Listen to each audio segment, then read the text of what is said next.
Good afternoon, everyone. So we are here on behalf of WIIT. We are organizing this cancer awareness programs, kickstarting it with Dr. Gayatri Gopan. Thank you, Dr. Gayatri Gopan. This is coordinated in association with Young India and CII, the youth club, youth wing of CII, and WIIT, Women Inclusive in Technology in Technopark.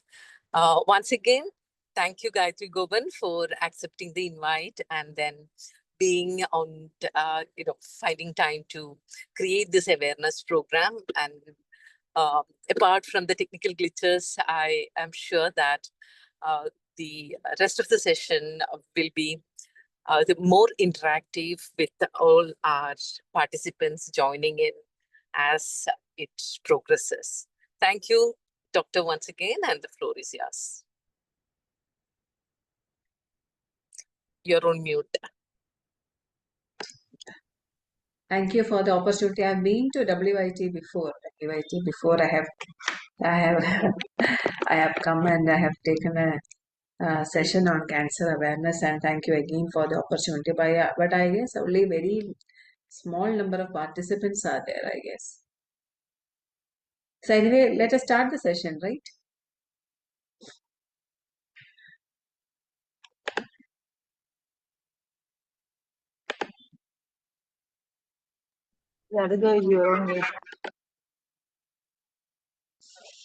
So is my screen visible? Yes, it is.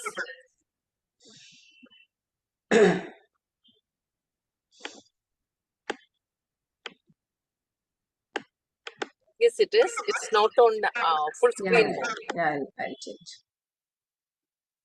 Now it's okay, right? Yes, ma'am. Yeah. So, so it will be useful if we take an interactive session so that people will benefit more rather than me just talking on cancer. So today the session is on cancer awareness, which with special focus on breast cancer, because we know that this is October month is breast cancer awareness month, the pink month. So we know that there are so many celebrities have written books on cancer. This is mainly because this is a disease with a lot of enigma. Actually, there are a lot of misconceptions about the disease. There is a dread related to the disease. There is stigma related to the disease. So actually, there are so many different aspects of this disease: social, psychological, then even spiritual aspects are there for the disease. So maybe that is the reason why so many people have written books on this cancer. So we know that World Cancer Day is celebrated on February 4th, and every Cancer Day has got a specific theme. And this time the theme was United by Unique. So we know that everybody's, if somebody in this audience, if they have somebody of whom you know have cancer, we know that they all have different stories to tell.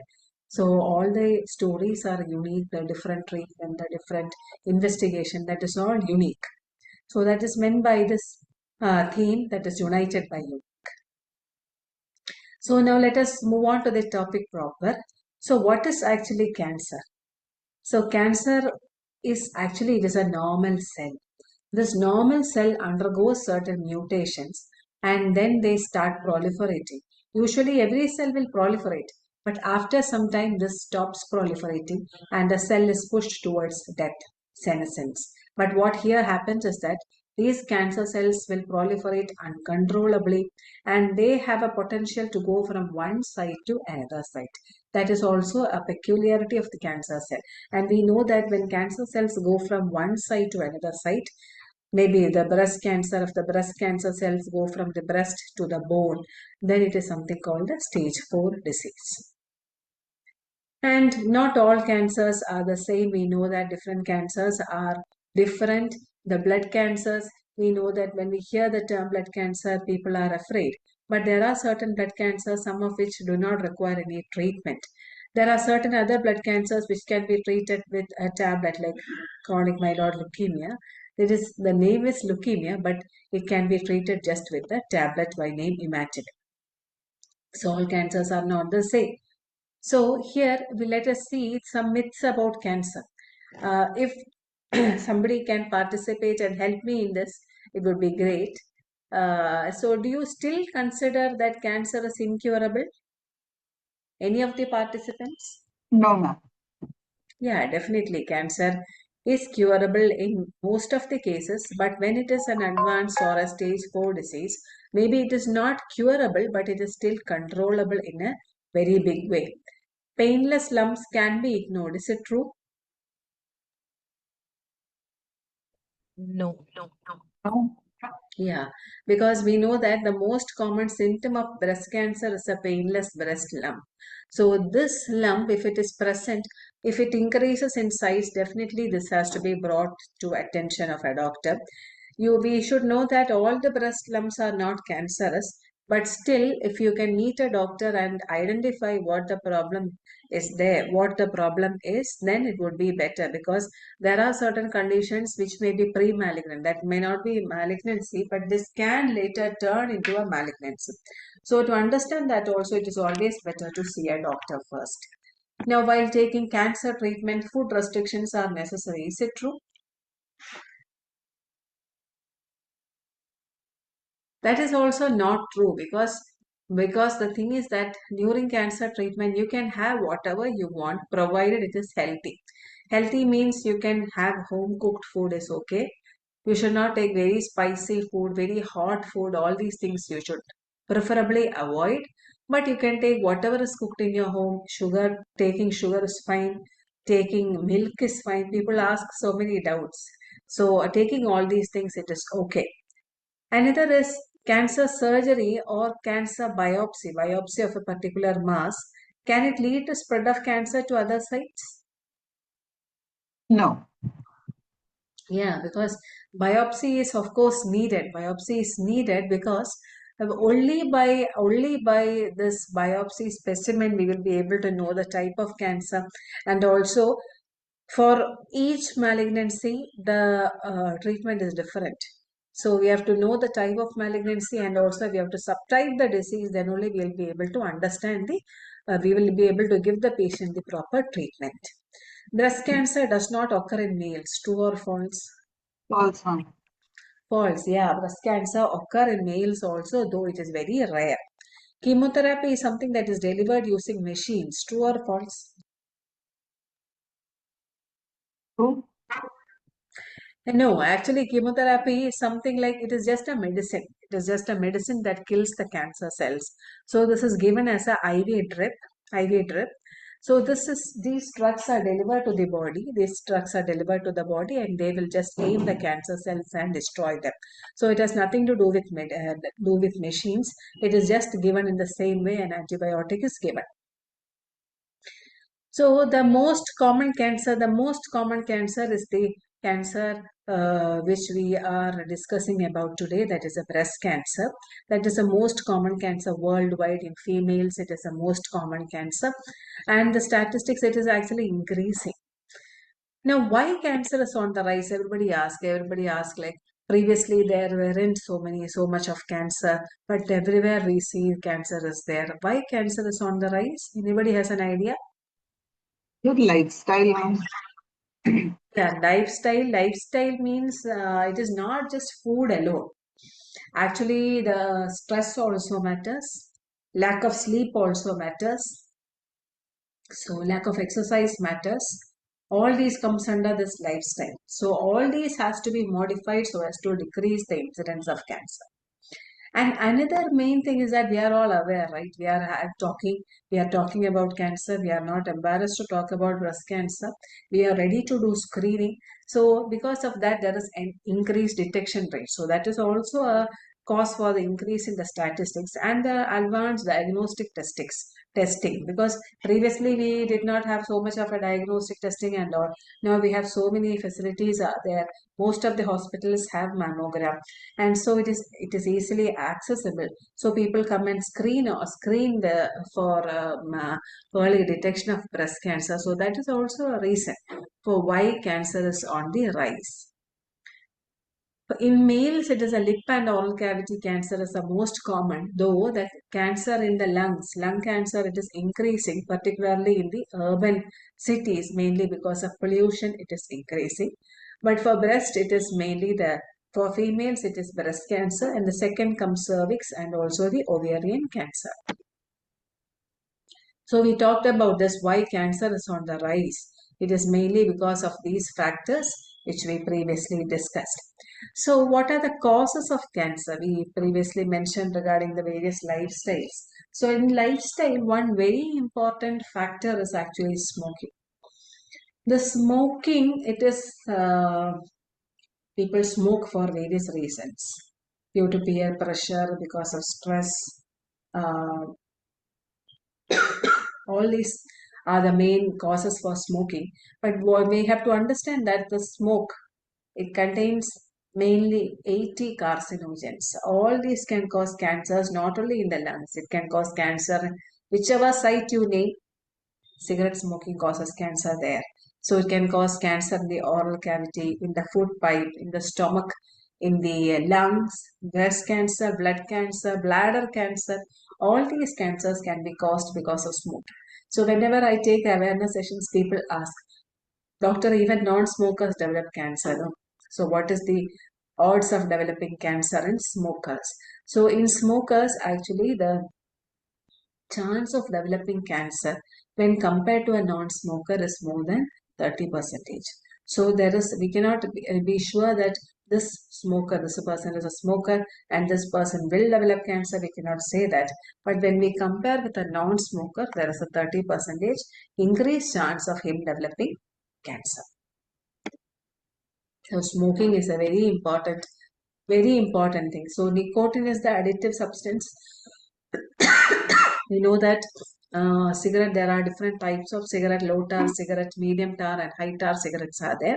So high tar cigarettes have got high carcinogenic potential, that is high chance of causing cigarette. Low tar cigarettes also have, but it is comparatively less when compared to high tar cigarette. So what nicotine does is that this releases a chemical by name dopamine. So this dopamine causes a false sense of stress relief. So it is a false sense of stress relief, but this will push people towards smoking more. And we should understand that even e-cigarettes, all is everything, vaping, everything is harmful. And when you take this cigarettes along with alcohol, it has got a synergistic effect. Even if you take with other drugs, it has got a synergistic effect. And all these things will cause mutations in the body. Maybe that will not be visible. You smoke today, you get cancer tomorrow. It's not like that. All these mutations will accumulate, and these mutations further can lead to cancer at a later stage. So these are all the different malignancies caused because of smoking. So you see, almost all the cancers are caused due to this smoking. So infections, in this what I want to mention is regarding the human papilloma virus infection. This human papilloma virus infection, this is actually, it is a sexually transmitted virus. So this is known for causing cervical cancer. You know regarding this, right? Human papilloma virus? Yes, ma'am. Yeah. So this can cause cervical cancer. This can cause vaginal vulval cancer, oral cavity cancer. So all these this is a sexually transmitted virus. So this has got different strains also, low risk strains as well as high risk strains are there for this human papilloma virus. Actually, it is a high risk strains that cause this cancer. So we have a vaccine against human papilloma virus. It is available in most of the hospitals. It is available. There is actually a quadrivalent vaccine that protects against 4 HPV strains. There is a nanovalent vaccine that protects against 9 HPV strains. All these are available in India. If you ask me which is better, the nanovalent vaccine is better because it covers 9 strains offering more than 95% protection. Quadrivalent vaccine is also good. It offers about 70% protection. And the doses, this has to be taken by both males as well as females. For females, you can take either quadrivalent vaccine or nanovalent vaccine. For males, it is only nanovalent vaccine, no quadrivalent vaccine. Okay. So another thing you have to remember is the course, is how you have to take the vaccine. It is given IM, that is intramuscularly. If you take one dose today, the next dose has to be taken after 2 months, and the third dose is at 6 months. So who all should take? From people from 9 to 26 years of age. So if you are taking a vaccination before 14, only 2 doses are required, and after 40 till 26, you can take 3 doses. Okay, so you can take this vaccine up to 45 years of age, but it is most beneficial if taken before 26 years of age. So why we are taking in males is because this gives a herd immunity. So the females are also protected, and also males will also get protection against the development of penile cancer or oral cavity cancers. So this is one thing, very important thing. We have this vaccine and it is approved. It is approved by the FDA, as well as the Indian guidelines have also approved this. So alcohol, we previously used to say that a little amount of alcohol is okay, but now guidelines say that zero alcohol is the best, because alcohol use has increased, definitely. Maybe the smoking pattern has decreased. Alcohol causes, so because now whenever people come with an ultrasound, always there is fatty liver. Always, invariably there is fatty liver. So alcohol, again, it is causing a burden on the liver, and this again contributes to many other cancers and other lifestyle diseases. So obesity and sedentary lifestyle, we have to, there is no excuse. We have to find time to exercise. You cannot sit still. That is the thing. You cannot sit still. You have to exercise. You have to control obesity, because obesity causes so many different cancers, kidney cancer, colon cancer. Because the problem is that when you take this processed food, what happens is that this will stick to the large intestine, and that will irritate the mucosa there. And this is a constant process. If you continue taking processed food, the mucosa is irritated, and that will ulcerate or a polyp forms, and this later can result in cancer. So taking processed food regularly, it is actually a carcinogen. That is, it is something that causes cancer. Yeah, then these are all the different cancers associated with overweight as well as obesity. Then we know regarding the genetic causes, because people always say that they are always concerned, like, this person has got cancer, and should I do a genetic testing for cancer?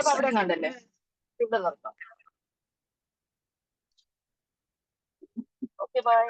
Oh, ma'am, sorry. Anjana, can someone please mute the person SUS? Thank you, ma'am. Okay, so there are genetic causes also for cancer. So you cannot just go to a lab and just say that you need to get these genetic tests done. You have to meet a genetic counselor or an oncologist, and then you have to tell your family history, and then you should understand, like, which genetic test has to be done so as to understand the risk for cancer.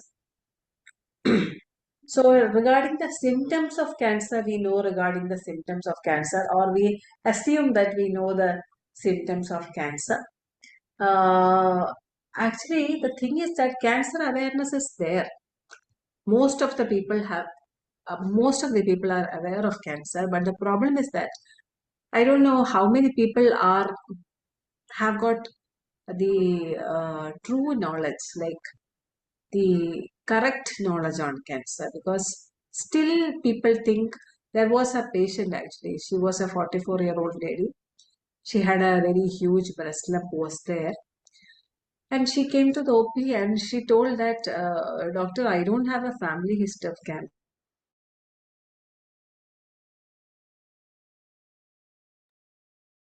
Ma'am, you are not audible. Can you unmute? Oh. Thank you. Yes. You are muted right now? Yes. So the last thing you said was some that I do not have the family history. That's what you were saying, and then it got muted. Actually, the host is muting and unmuting. I'm not doing anything. Oh, okay. Okay. Okay.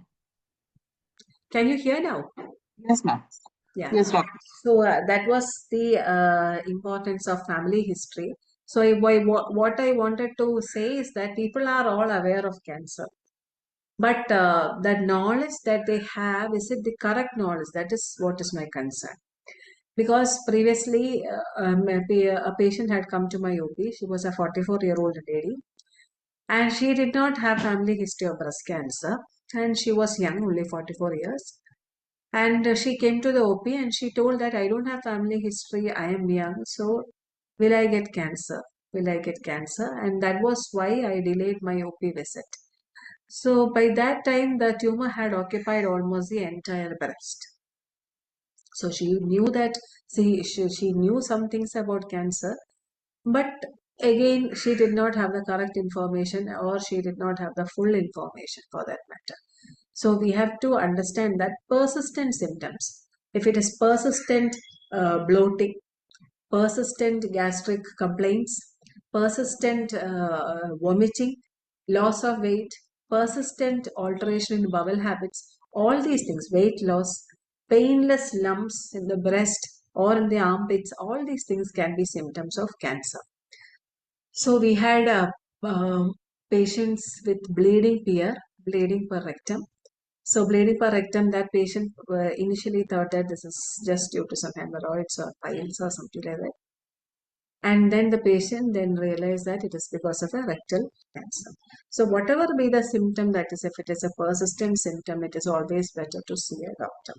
In this, what I want to say is that if there is persistent bloating, abdominal discomfort, all such things are there, especially in a postmenopausal female, maybe around after 50 years, definitely they should consult a doctor, because ovarian cancer, the symptom is like this: bloating, persistent bloating. It is not just for one day, not just for 2 days, maybe most of the days a month. If you're having this bloating, definitely it is better to see a doctor to rule out any other problem.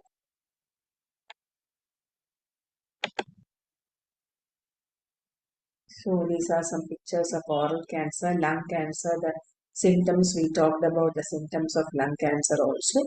So persistent symptoms, you should definitely meet a doctor.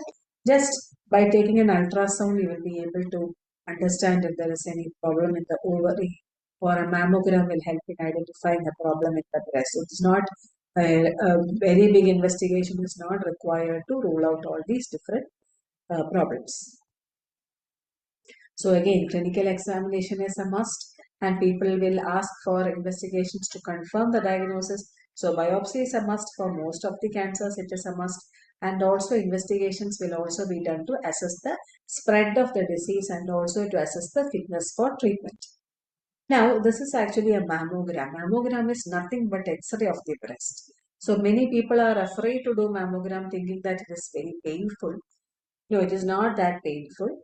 So here the breast is compressed between the two compression plates. It is compressed, and then this X-rays are passed to the breast, and so you can identify the small masses, or if there is any architectural distortion or something is that we can identify. Not only that, we can actually identify if the masses are cancerous or not. That also we can understand from the mammogram. So mammogram is nothing but an X-ray of the breast, and that helps in early detection and also helps in identifying if the masses are cancerous or not. So who should take a mammogram? Females more than 40 years of age are recommended to take yearly mammogram. So people will say, okay, I have taken a mammogram at 40 years. Now I am 50 years, because it is not like that. It has to be taken yearly till about 70 years. You have to take it yearly, because sometimes some aggressive cancers can even happen in between. So it is always better to take a mammogram yearly, or at least once in 2 years. So we talked about this, are all breast lumps cancerous? No, all breast lumps are not cancerous. So by taking a mammogram again, we can understand regarding this. Sometimes cysts can occur. Sometimes a very mobile mass can occur in the breast, like fibroadenoma. Other lactating females can also have different masses in the breast. So all breast lumps are not cancerous, so we needn't be afraid. But definitely, whatever be the case, it is always good to see a doctor because there are certain conditions which can become malignant in the future, which may become malignant in the future. So you have to see a doctor and you have to identify what breast lesion that person is having. Now, what about breast self-examination? That is also very important. It is not there in the guidelines, but breast self-examination is important because most of the women in India, they don't undergo a mammogram. So breast self-examination is important. Breast self-examination means you have to examine the breast in the sitting position as well as in the lying down position. All the quadrants, nipple areolar complex, the armpit, everything has to be examined. Preferably in front of a mirror. And when you have to do it is 1 week after the end of menses, you have to do this when the breast density is the least. So why you are doing this is because you have to be aware of the breast. If there is any change in the shape or feel, you have to be alert and get a mammogram or an ultrasound done or even a clinical breast examination. That is an examination by a doctor. Now, what if the test show cancer? Again, you will have lots of opinion coming in, pouring in. So you show this person, you show this person. The thing is that whenever a cancer is diagnosed, for example, there is a breast lump, somebody has done an FNAC. FNAC means fine needle aspiration, and that shows certain cancerous cells. And then, whom should you meet first? That is always a big question. Should you meet a surgeon? Should you meet a gynecologist? Should you meet a physician? Or should you meet an oncologist? That is always a confusion with that. What I would say is definitely you have to meet an oncologist, medical oncologist, because even we find it difficult to keep up with the pace in which oncology is evolving. Now, it is not always mastectomy. Please understand, it is not always mastectomy. I know that number of participants, it is very less. But even if it is 10 participants or 11 participants, please, please, please carry over this message to your colleagues as well. This actually, it is, you can reduce the size of the tumor and maybe consider breast conservation surgery. That will not affect the cosmetic outcome. So it is not always mastectomy or complete breast removal. Breast conservation surgery is possible. So to decide on the type of treatment the patient needs, you should definitely meet a medical oncologist for that. Okay. So you need oncology care. And we know that once a patient is diagnosed with cancer, it takes some time for them, not only for them, but also the family members to get adjusted. So it will sometimes, people may appear very strong, but they may not be strong on the inside. So it will take some time, but definitely we have to be with the patient, and then with time they will adjust to this diagnosis. And we have to tell the patient. We have to tell the patient means like we should not frighten them. We have to talk to them in the way that they will understand. Otherwise, they will not take care of themselves. So we have to tell them in a proper way so that they can understand. So again, cancer, it has got different treatment options. So even in the case of breast cancer, you know that there are so many different treatment options like chemotherapy, surgery, radiation, all the different treatment options are there for cancer. So what is chemotherapy? So previously I used to show the slide and I just used to say, okay, chemotherapy is this. One day I just asked the audience like, what is their opinion? What is chemotherapy? So they came up with different answers like chemotherapy is something in which cells are killed using radiation. So again, people told that chemotherapy is something that is delivered with machines. So chemotherapy is given only IV. So there were so many concepts people had about chemotherapy. So I thought I will just clarify that chemotherapy is nothing, just like It is just like antibiotics. Antibiotics kill germs. No?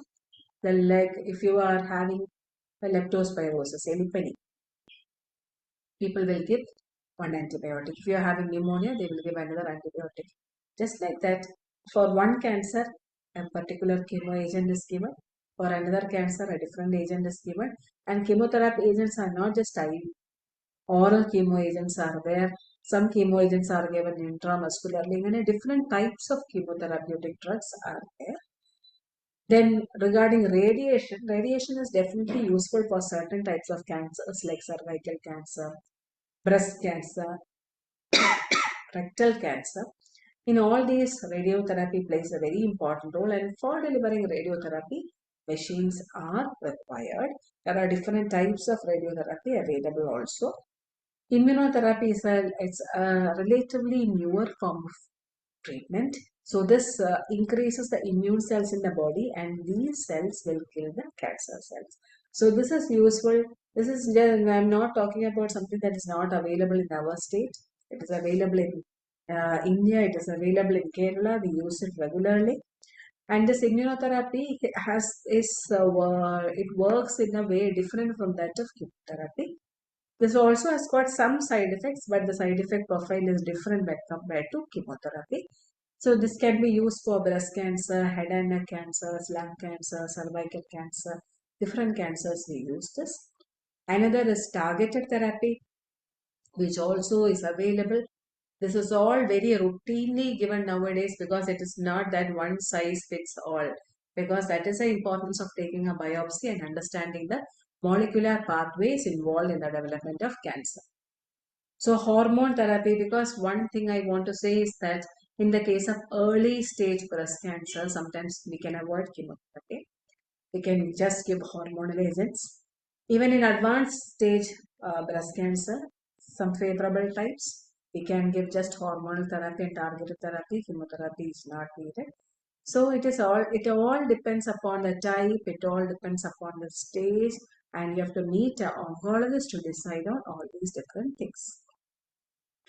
So whenever we talk about chemotherapy, first thing people ask is regarding the hair loss. So hair loss can occur with chemotherapy, but not with all types. I told you that there are different types of chemotherapeutic drugs. Hair fall does not occur with all the types of chemotherapeutic drugs. And even if hair fall occurs, it is temporary.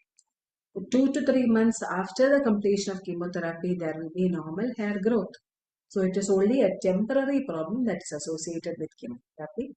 Now we don't see that much of nausea, vomiting and all because we have so many different effective drugs to control all these other side effects like GI side effects, constipation or diarrhea, vomiting, all these things we have different methods to control all these side effects. Now, all people are concerned like my mother has got breast cancer, should I get tested? So for that, one thing is that we have to take a proper history like when did the patient's mother develop cancer? Was it at 80 years or was it at 50 years? Do other members have got this cancer? If so, which is the cancer? What type is the cancer? At what age did they develop cancer? All these different things are very important.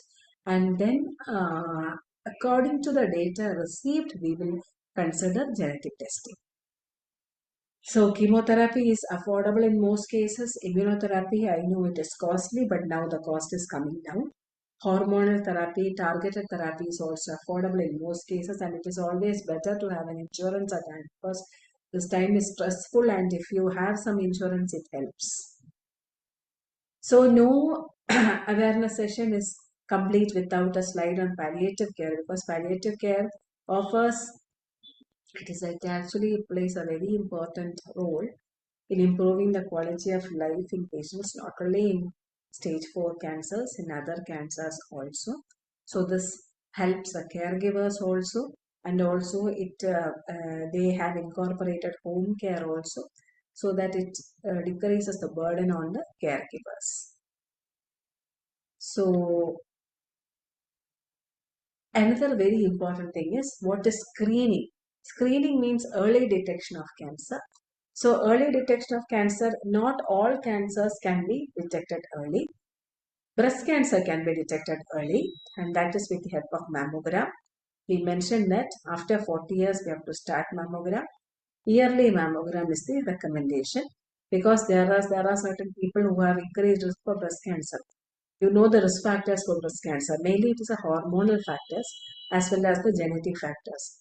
Hormonal factors means early menarche, late menopause. So the entire time the person is exposed to this reproductive hormones and there is nulliparity, not having children, and also the delayed first childbirth. All these things are different risk factors for cancer actually.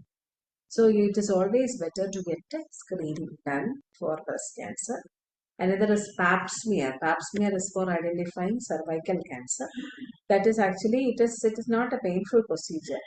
It is examination of the cervix, which is just present above the vagina. The cells from the cervix will be examined under the microscope and will be checked whether there is any irregularity or atypia if it is present. It has to be done from 21 years of age, once every 3 years. Then there is recommendation for early detection of prostate cancer, for colon cancer, lung cancer. All these can be detected early. Lung cancer screening is mainly recommended for smokers who are more than 50 years of old, 50 years. If they have smoked for more than 20 years, then it is always better to consider low dose CT scan yearly as a part of screening. This is something which people don't do because now the thing is that why I'm stressing is the colon cancer is increasing just like anything. It's very rampant nowadays. Many young people are getting colon cancer. So it is better to screen for colon cancer to see for the presence of any polyp or ulcers.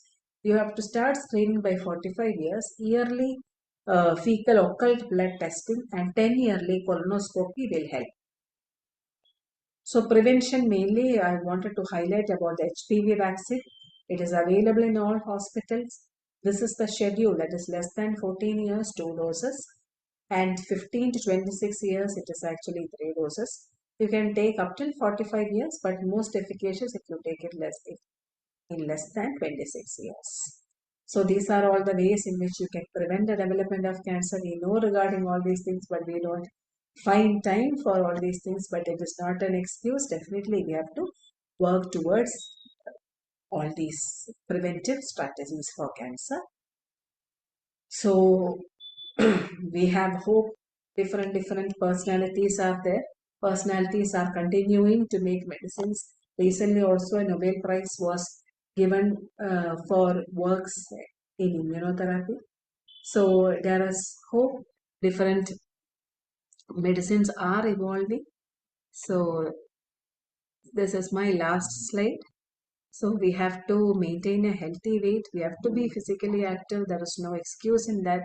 And we have to eat healthy diet and protect against sexually transmitted diseases. So thank you so much. Thank you for the opportunity. May I know if you have any questions? I'll ask one question. First of all, it was very comprehensive. I had some question, but you answered it on the way. One question is, why does it relapse? People who have had the cancer. I can't hear. Yeah. Admin team, can you please mute the user with the name SUS? So my question was, why does it relapses? We've heard a lot of cases of relapsing because once a person has this, I'm sure they don't go back to their old methods. Right. But then Very, still very important, very relevant question. Cancers can relapse. Like cancers, the relapse rate is higher as the stage advances. Like stage 1, the relapse rate will be less. Stage 2, it will be a bit more. Stage 3 will be a bit more. And stage 4 is the state where it is there and it is controllable. So the relapse rate depends upon the type of cancer. And as you mentioned, people don't go back to the old ways. But again, the problem is that once there is a cancer, these cancer cells, if it remains in the blood, this can acquire mutations. When they acquire mutations, then sometimes they may gain some proliferative ability so that this will again start proliferating. So that is a reason for relapse. And this shows the importance of very close follow-up. So even once that cancer treatment is completed, we ask the patient to come every 3 monthly for 2 years and 6 monthly for the next 5 years and then yearly and so on. So we have to detect cancers early because there is some genetic tendency or some mutation in the person that has predisposed him or her for the development of cancer, and this can later acquire certain resistant mutations later on resulting in relapse. So relapse can happen. So follow-ups are necessary for cancer survivors. Which is more dangerous, ma'am? The first onset or is it the relapse? Actually, it depends upon like where the relapse has occurred. Sometimes breast cancer can relapse in the bone. It is easy to control. But if it relapses in the liver or in the brain, it is more difficult to control. Sometimes the breast cancer, it also depends upon the type. Sometimes it might be a favorable cancer to start with, like hormone receptor positive disease. But if it relapses as a triple negative disease, it is another subtype of breast cancer. If it relapses as a triple negative disease, again, that is more dangerous and difficult to control. So the site of relapse and also the molecular type of the relapsed tumor, that is also important.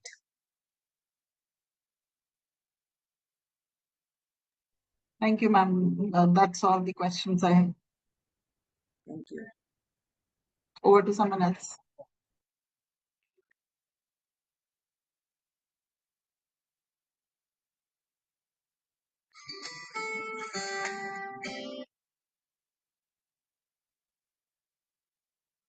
If there aren't any questions, can